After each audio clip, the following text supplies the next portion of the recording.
Hujambo mtazamaji wangu, na kusalimu katika jina la Yesu Kristo. Karibu katika ibada hii ya siku ya leo.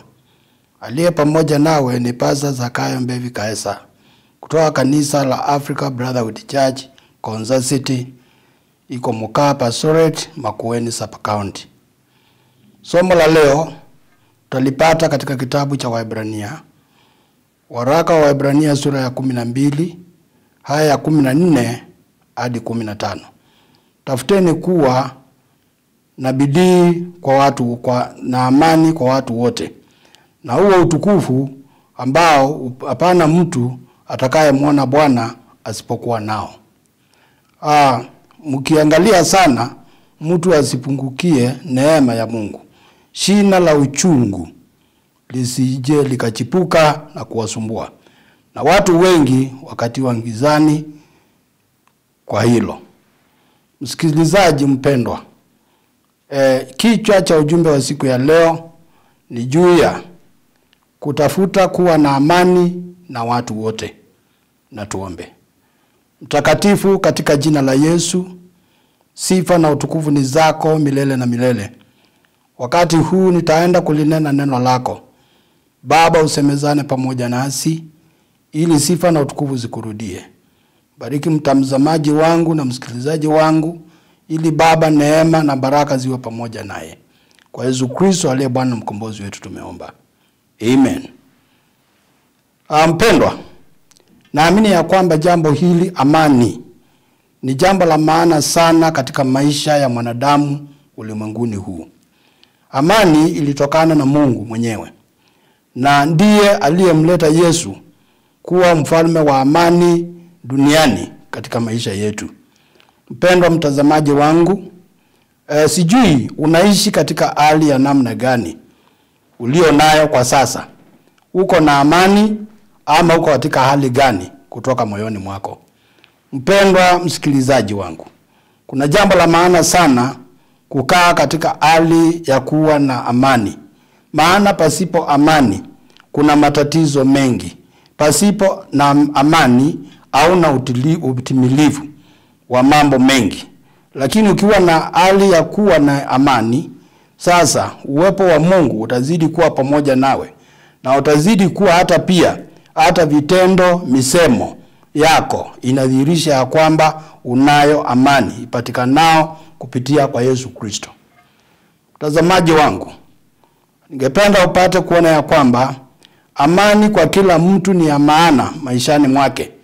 Ukijua ya kwamba pasipo na imani, shetani uchukua fursa kubwa la kuharibu moyo wako na kuharibu maisha yako.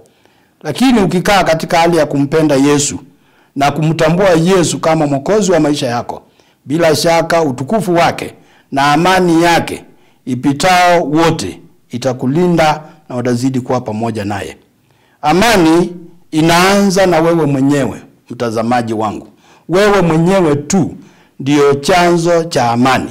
Ukiwa na amani katika moyo wako, ukiwa na amani katika maisha yako, ni jambo la busara na lenye maana katika maisha yako.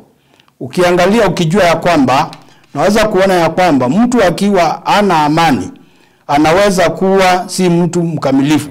Ni mtu ambaye anabakisha kasoro nyingi ndani yake, na akona kasoro ambazo anakosa amani.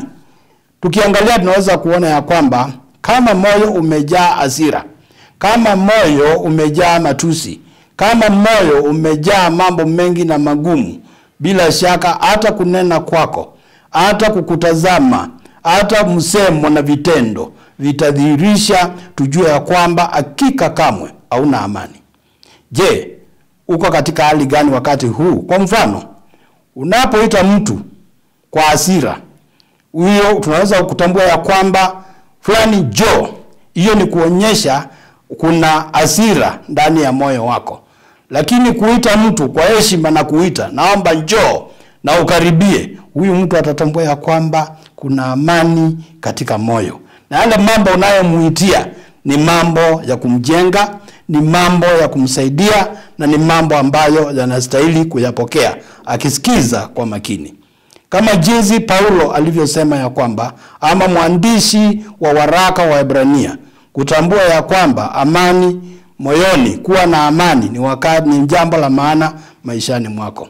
Msikilizaji mpendwa na mtazamaji wangu, ningependa nikupe sehemu mambo kadha yale ambayo mambo yanayostahili kuwa ama kuonekana kwa mtu ambaye aliye na amani. Mambo haya naomba uzingatie, na jambo la kwanza tutaanza na jambo hili. Huyo mtu ni mtu ambaye anaweza kupatanisha watu.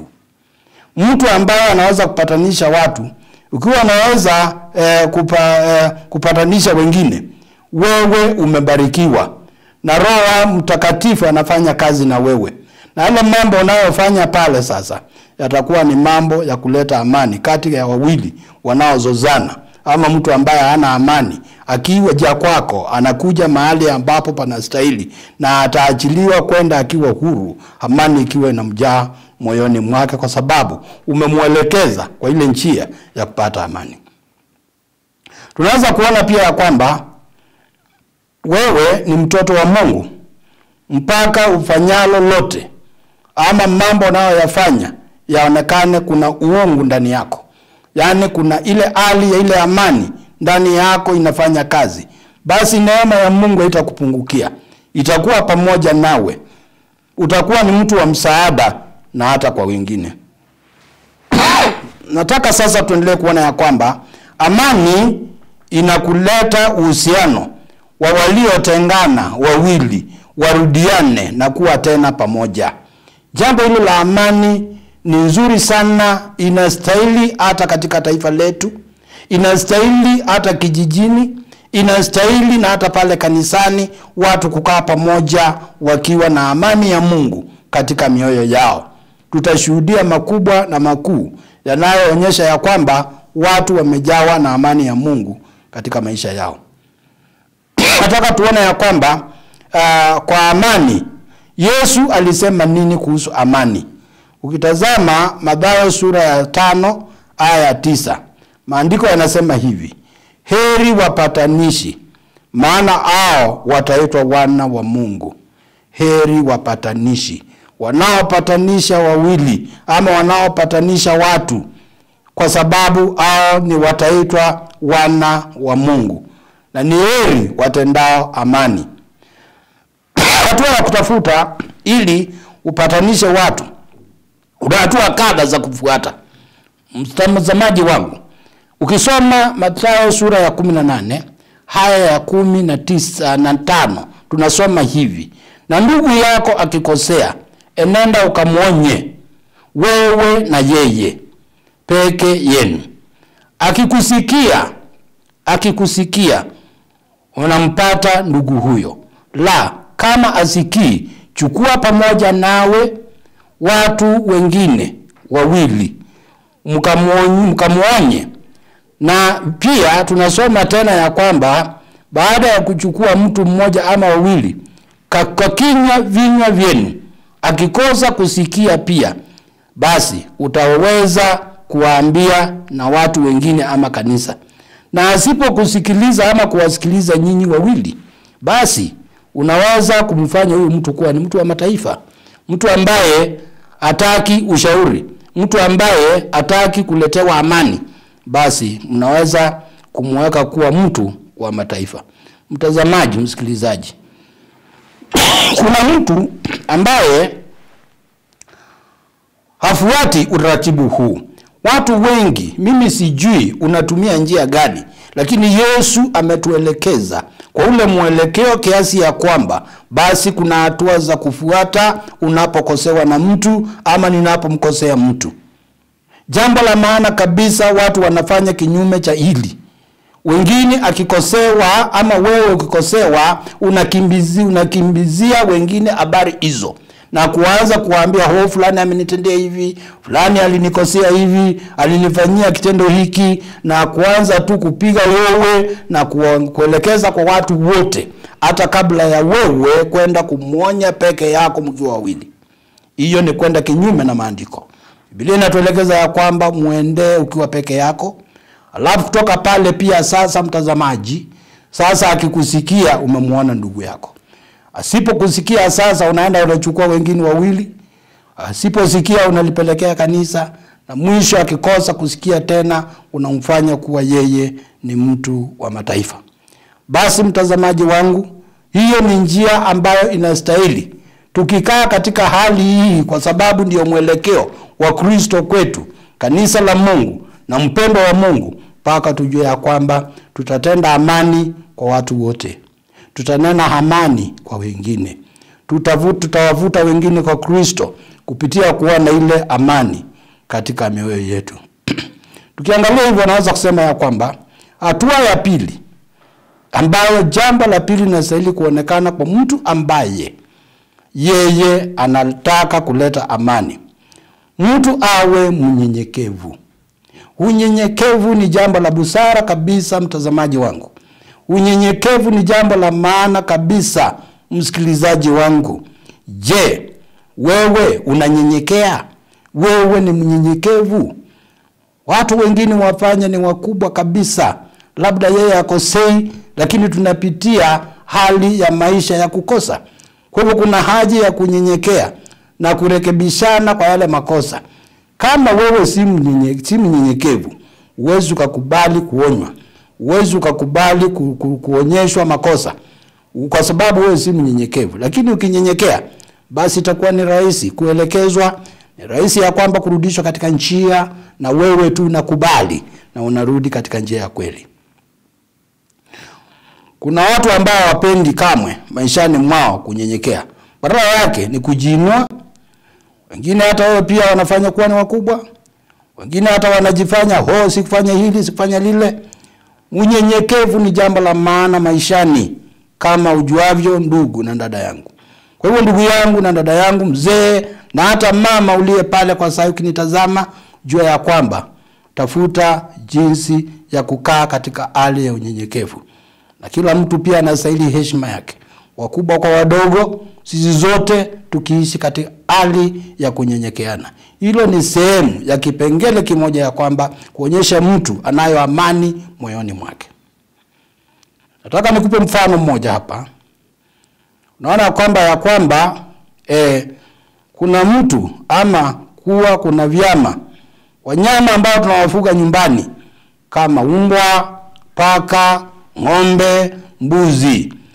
Hao ni wanyama, lakini kuna hitaji pia kuona ya kwamba tuone ya kwamba hata pia wanaweza kukaa na watu katika ile hali ambayo umewaweka mwenyewe. Unaweza kuona wengine wakitokea, mnyama anakutoroka kama ni mbwa, kwa sababu anajua tu akutana na wewe ni matege tu na kukimbizwa hapa na pale, hata pia kugongwa na kitu.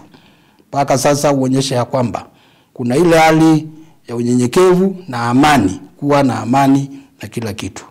Tukitazama katika kitabu cha waraka wa Efeso, sura yake ni ya 5 aya 21 na 22. Ni hali ya kunyenyekeana katika kicho cha Kristo. Tukinyenyekeana, mimi na wewe ni kunyenyekee na wewe ni nyenyekee, basi tutaishi maisha yaliyojawa na utukufu na pia utakatifu wa Mungu.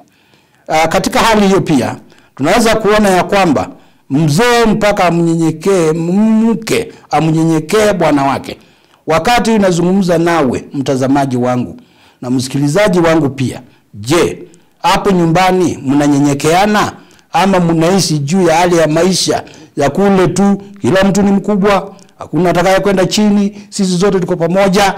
Katika hali hiyo ya ukazirikiana na matusi yale ya juu, bila shaka mwenzangu na kuomba tuwe tukikaa katika hali na maisha ya kunyenyekeana. Tukiangalia tunaweza kuona ya kwamba jambo la tatu, kwa sababu nilikwambia ni hatua ambazo zinaweza kuonekana kwa mtu yule ambaye anapenda amani na anakaa katika hali ya amani. Jambo la tatu ni kwamba awe mvumilivu. Kuna jambo la maana sana ndugu na dada yangu, kuishi maisha ya kuvumilia. Najua ya kwamba tunapotaja uvumilivu, ulimwengu huu tunakabiliwa na mambo mengi. Tunakabiliwa na mambo makubwa, tunakabiliwa na mambo machungu, tunakabiliwa na mambo ambayo ni mazito katika maisha yetu. Lakini tufanye nini? Vumilia. vumilia. Mwenzangu, kuvumilia ni jambo la maana sana. Kwa hivyo kuwa na uvumilivu, mtu ambaye hawezi kuvumilia hata kama mambo ni magumu katika dunia hii, kuna watu ambao hawezi kuwa na uvumilivu. Kwa sababu anaweza kujijua na kujielewa, mimi si mvumilivu. Je, mwenzangu, unajua huo ni udhaifu mbaya wa kutokuwa na ule uvumilivu. Vumilia mambo. Wengine waliotutangulia waliishi maisha ya kuvumilia na wakafaulu katika safari hii ambayo ni safari ya kwenda mbinguni. Mpaka tuvumilie, mpaka tukale katika hali ya kule kuvumilia yale mambo mazito na magumu. Nataka nikupe mwelekeo ama mfano mwingine. Unaweza kuona nyumbani baba na mama pale wanakasirikiana, wananena mambo. Mama anasema hivi, nimechoka, nitaenda kwetu. Tulionana nikiwa na maneno yamejaa mdomoni. Wewe unatupa maneno makali na magumu unavyotaka, hata utaki kuvumilia. Paka ujifike uvumilivu. Vumilia. Wahenga walisema mvumilivu hula mbivu. Hivyo basi, paka tuone ya kwamba hali ya kuvumilia ni sehemu moja ambayo inalingana na mtu ambaye anapenda amani moyoni au maishani mwake. Watu wakiwa kazini paka wavumiliane. Je, mahali unapofanya kazi unawavumilia wenzako hata wakikutendea nini, hata wakikunenea nini, ukusema hili na lile juu yako? Basi tulia tu na uwe mvumilivu. Bwana atakutendea mazuri na makuu yanayostahili. Kwa hivyo nimesema ya kwamba hata afisini unafanya kazi, sehemu zako za kazi, nyumbani, shuleni, hata wapi, paka tuongozwe na maisha ya kuvumiliana. Sababu sisi ni wanadamu tulio katika ulimwengu huu, na nuru yetu ama kiongozi ama Bwana wetu Yesu Kristo anapenda tuwe na uvumilivu, kwa sababu yeye alikuwa mvumilivu. Tunaweza kuangalia katika kitabu waraka wa Yakobo. Sura yake ni ya 1 aya ya 4. Saburi na iwe na kazi kamilifu, upate kuwa watimilivu na watumilivu bila kupungukiwa na neno. Sasa tutaki tukae maisha ya kupungukiwa na neno. Watu waliokoka, watu waliomtambua Yesu Mwokozi kama wa maisha yao, paka wawe katika hali ya utulivu na kuvumiliana. Ndugu yangu na dada yangu, Yesu anahitaji kukuona unaishi katika hali gani. Uvumilivu nimeuzungumzia kwa kiundani. Jambo la nne, baadhi ya mambo ambayo nimekuambia na sasa, ili kuonekana na mtu ambaye anakuwa amani, hawe tayari kuwasamea wengine. Je, wewe utayari kusamea wengine? Unamsamea ndugu yako, unamsamea mwenzako anapokukosea, ama unamfanyia nini? Naweza kuona ya kwamba Yesu aliweza kusema hayo katika kitabu cha Mathayo sura ya 18 aya ya 21 hadi 22. Kisha Petro akamwendea akamwambia, Bwana, ndugu yangu anikose, ni mara ngapi nimsamehe? Swali. Hata mara 7. Yesu akamwambia, sikuambii hata mara 7, bali hata 7 mara 70. Nikifanya hesabu pale, msikilizaji wangu na mtazamaji wangu, unapata 490. Hizo ni maisha ama siku. Ukihesabu 1, 2, 3, yende 490. Hizo ni siku nyingi. Kwa ufupi, tunaweza kuishi maisha ya kusamea wakati wote wa maisha yetu ulimwenguni. Usichoke kuwasamea wengine. Usichoke kuwatendea kitendo cha kuonyesha ya kwamba utawasamea. Nataka nikupe mfano wa kitabu cha Hosea katika Biblia.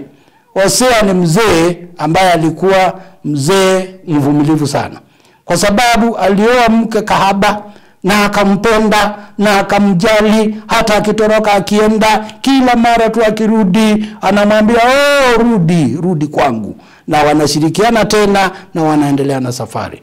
Ndugu yangu, msamaha ni wa maana sana na ni wa kila wakati. Acha kuchoka kusamea wengine. acha kusamehe, acha kumsamehe hata kama ni mtoto wako. Sina budi kukuambia kwamba labda watoto wengine wametoroka nyumbani sababu wanapokosa hawasamehewi, hata wakiomba msamaha inakuwa ni hasira na kutendewa yale ambayo yastahili. Basi mtoto anaamua kutoroka na kuacha maisha ya pale ili aende akajitafutie maisha yenye amani na maisha ambayo anaweza pata msamaha na hata sehemu zingine, kwa sababu nyumbani anakosa amani kwa kutokusamehewa anapokosa. Kuna mtu ambaye anaishi maisha ya kusamehea lakini hawezi akasahau. Ujambo ni kwamba sisi wapendwa watazamaji, wewe msikilizaji wangu, usiseme ya kwamba nimekusamehea lakini sitasahau. Kwa sababu nini? Unapotoa msamaha kwa mtu, unatoa kwa hiari, unatoa kabisa kujitolea na kuonyesha ya kwamba hakika hautakumbuka dhambi zake tena hata mkikutana. Kuna jambo la maana sana mwenzangu, kumbuka uone ya kwamba msamaha umejawa na msamaha. Kwa sababu Biblia inatuambia kwamba tukisamea watu makosa yao, hata na sisi tutasamehewa mbinguni. Kwa hivyo ndugu yangu na dada yangu, tungependa tupate kuelewa na kuona ya kwamba jambo la kusamehewa ama kusamehe ni jambo la maana maishani mwako. Paka utoe maisha ya msamaha kila wakati. Kumbuka dhambi zako ulisamehewa, paka na wewe kubali kusamehea wengine.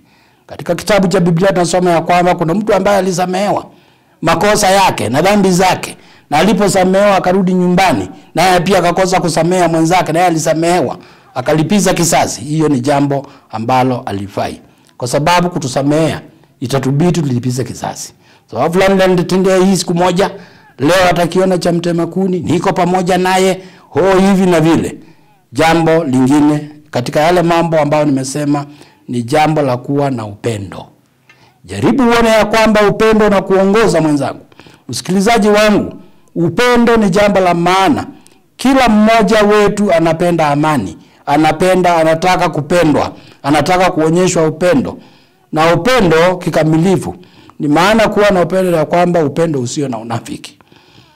Ni vibaya sana kuwa na upendo ambao uko na unafiki ndani yake. Lakini kujitolea na upendo hali ya juu, kama vile Kristo alitolewa kwetu ili kuonyesha upendo akauokoa ulimwengu, hivyo basi nasi tuonyeshe upendo kwa wale ambao tunaokaa na wao.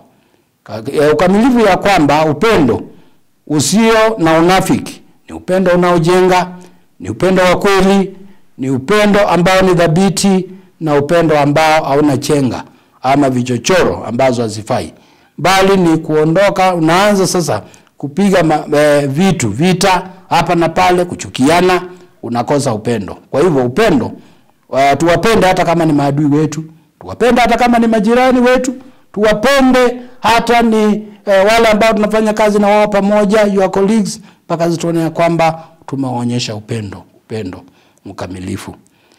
Upendo wa maadui tuwapende, na pia tunafanya kazi na wao pamoja na wale ambao upendo usiwe ni kusema tu ama usemi tu ninakupenda, wavi vitendo vidhihirishe unanipenda ndugu yangu. Ama nataka kusema ya kwamba ukiangalia kitabu waraka wa Yohana wa kwanza sura ya 4 mstari wake ni wa 20, mtu akisema nampenda Mungu naye amechukia ndugu yake, upendo wa kweli kwa mtu huyo si wa kweli. Upendo wake haufai, hajamuona Mungu. Huwezi kumpenda Mungu ambaye hukumuona mpaka kujua ya kwamba watu wote Mungu anatupenda, aliye mwamba kwa kusudi lake, aliyetuumba na kusudi lake. Ndugu yangu mpendwa, mtazamaji na msikilizaji, najua Yesu anakupenda. Hata saa ninazungumza nawe, Bwana angalia anakupenda. Kwa nini usipende wengine? Kwa nini usionyeshe upendo kwa wao? Hata kama ni majirani, wapangaji pamoja nawe pale kwa ploti, onyesha upendo, watambue ya kwamba hakika fulani anapenda wengine. Na ukipenda mtu unapenda hata kutunza mali yake. Paka utunze hata kama si mali yako, itunze mali ya mwenzio ipasavyo, kwa sababu una upendo. Penda mtazamaji, napenda uelewe ya kwamba kuna haja ya kuwa na amani kwa kila sehemu, katika nyanja zote ambazo uko nazo. Amani yako na Mungu, jambo la kwanza.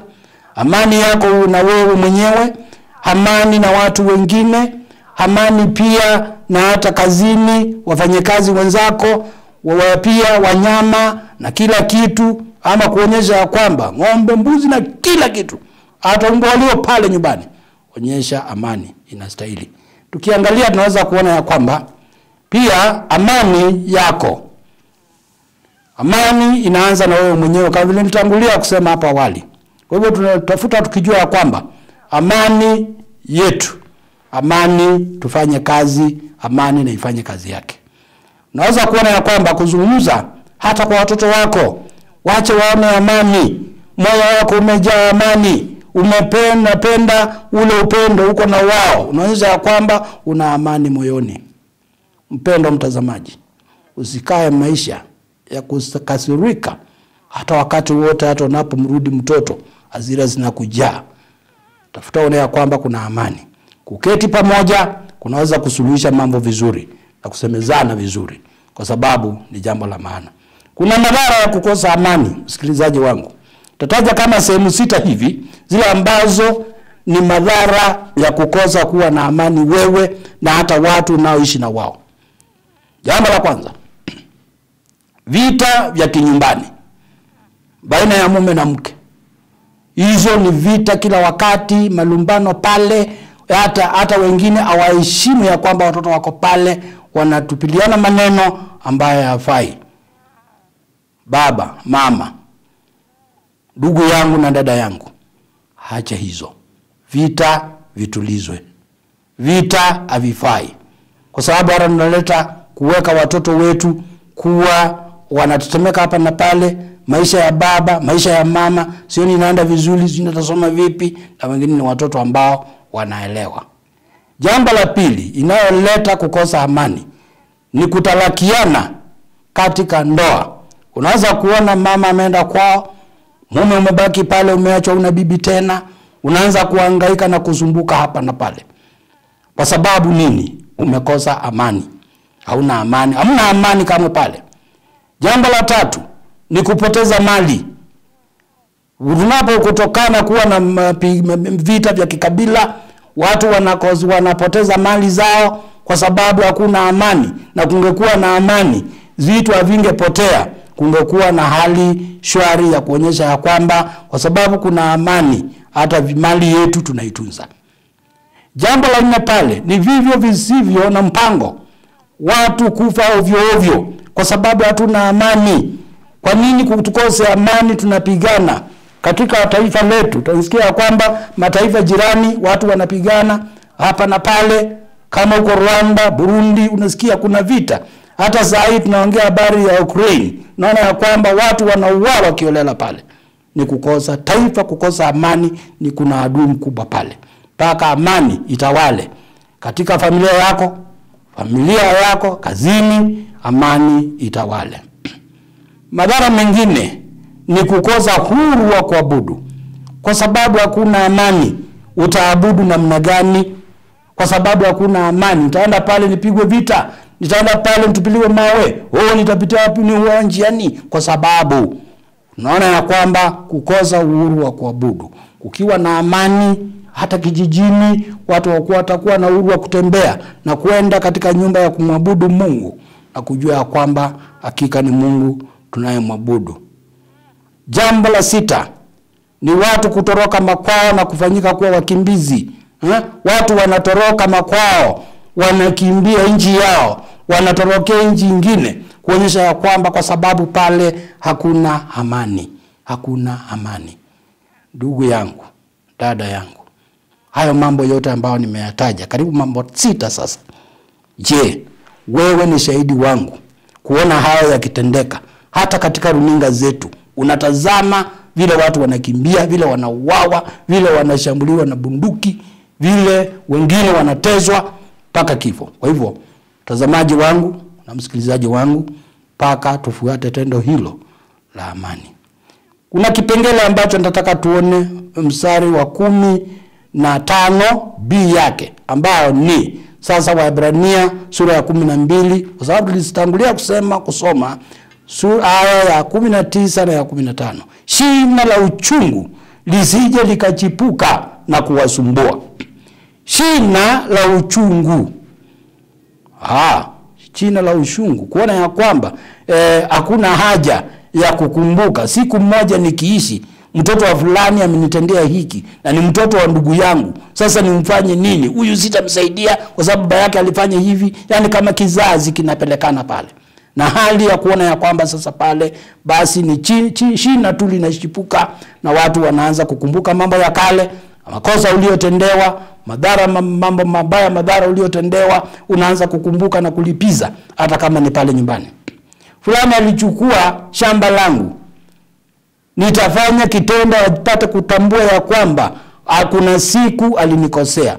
Jameni wapendwa wangu, wasikilizaji na mtazamaji ukiwa pale, kama siku moja acha kuchipua mambo ambayo ni kama unatafuta kuleta uchungu tena, ama kuanza nao kusumbuliwa na mambo ya kale na itikadi ambazo hazifai.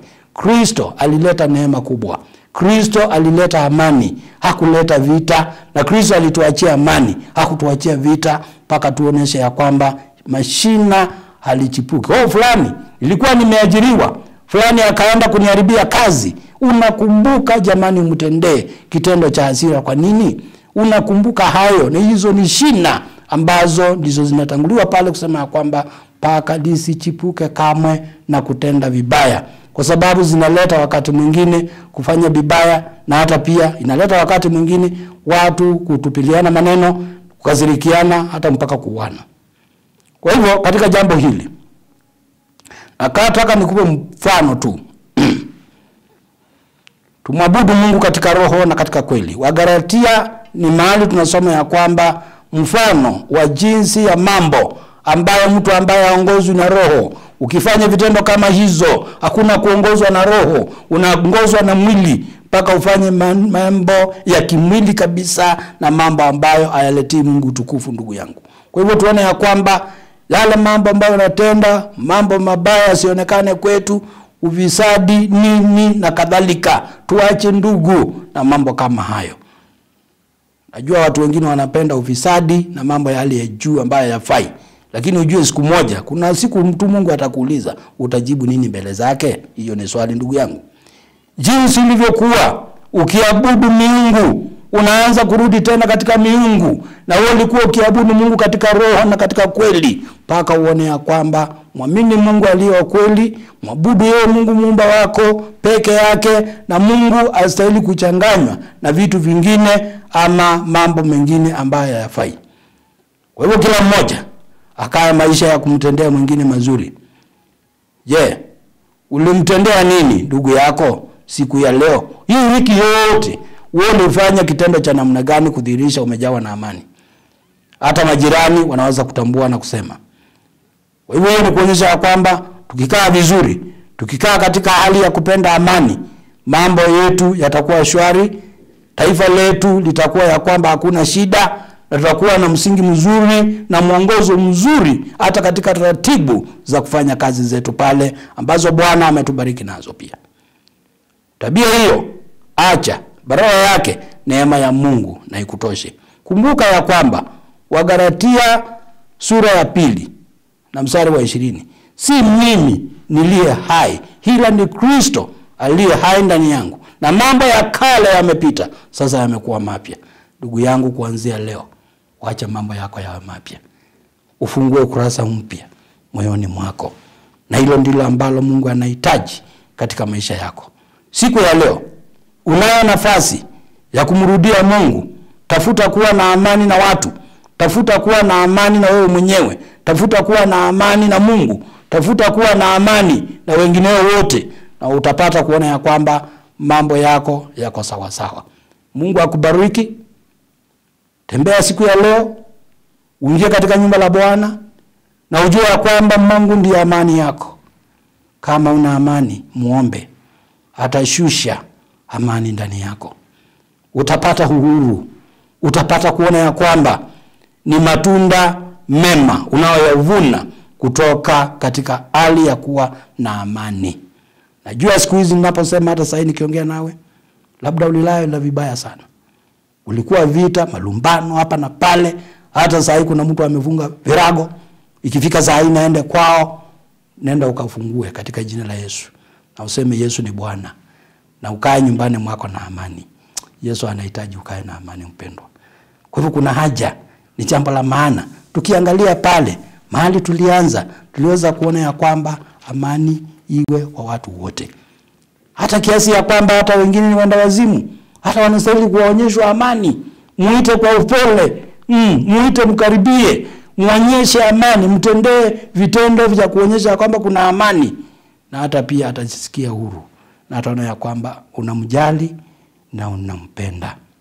Kumbuka zile madhara ambazo nilisema za kukosa amani, ujue zitatufuata tu tunapoacha amani. Kwa sababu nilisema ya kwamba taifa lisipokuwa na amani kuna madhara mengi na hakuna uhuru wa watu kuabudu. Hivyo basi, ndugu mpendwa, Bwana apate kukujalia, Bwana apate kusaidia, Bwana akapate kukuneemesha na upendo wake mkuu. Kuna haja kubwa ya kukaa katika hali ya amani. Je, unayo amani? Tafuta amani na ufuate amani, na uwepo wa Mungu utakuwa pamoja nawe. Naomba mtazamaji, kwa wakati huu tupate kuomba, tukijua kwamba Bwana atatubariki zaidi, tutaendelea zaidi, utaendelea, na hata pia peleka ndugu neno hilo kwa ndugu yako, peleka neno hili kwa jirani, peleka neno hili kwa mshirika mwenzako kanisani, umwambie kwamba tutafute amani mama, tutafute amani baba. Na tukiishi maisha ya amani tutakuwa, kwa sababu sisi ni watoto wa Mungu. Yesu nimetangulia kusema ya kwamba ndiye mfalme wa amani. Unapokosa amani una Yesu. Unapokosa amani hakuna amani ya Mungu ndani yako, kwa sababu unaishi kitako ama upendavyo, utaki amani. Tafuta amani na watu wote. Hata majirani wakitembea utakuwa ukisema fulani ni mzee mtulivu, fulani ni msichana mvumilivu sana, mzee mtulivu, mama mtulivu pale, kwa sababu amani imemjaa. Neema ya Bwana na ikutoshe katika jina la Yesu. Na tuombe. Baba mtakatifu, katika jina la Yesu, sande kwa ajili ya neno lako ambalo umelileta kwetu kwa njia inayofaa. Tunaomba Baba ukatupe kuwa na amani katika maisha yetu. Bariki yule mtazamaji na msikilizaji wangu. Najua labda kuna mwingine ambaye hana amani. Wewe ni amani ya kweli. Bwana, jidhihirishe kwake. Jidhihirishe katika taifa letu. Tuzidi kukaa na amani, makabila mbalimbali. Amani ya Mungu itutoshe na kutufunika taifa la Kenya na hata majirani na hata nchi jirani ambazo kwa sasa wengine wamekabiliwa na mapigano. Biblia imetueleza ya kwamba tuwe na amani na watu wote. Neema ya Mungu na itutoshe. Nahitaji amani hata kanisani tunapoabudu. Tunaomba amani hata kijijini tunapokaa kwa pamoja. Tunahitaji amani hata mahali pa kazi. Mungu utusaidie. Mbarikie msikilizaji akiwa pale, na amani yako na imani na neema na utukufu wako ikapate kutosha kila mmoja wetu. Katika jina la Baba, la Bwana na Roho Mtakatifu. Amen.